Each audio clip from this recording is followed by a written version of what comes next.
Hi there! In this video, we will learn about inserting numbers into text strings. If we know the number in advance, we can just type it together with the next string, just like here. However, things get more complicated when we don't know the number in advance. For example, when the number is a value returned by a function.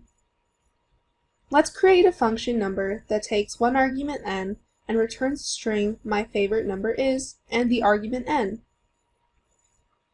Now, let's call our number function inside the print function. Will it work?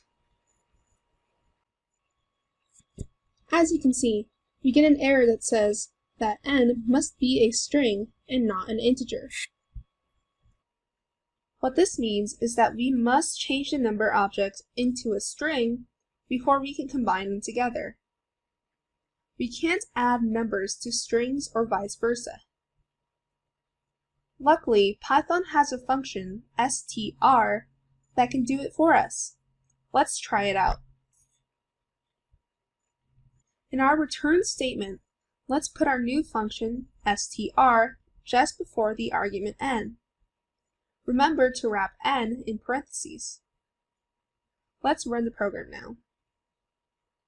It works, and we can see the output of our function in the console. So remember, a number object must be converted to a string before combining it with a text string. We can do this by using the string function, as we did in this example. See you in the next video.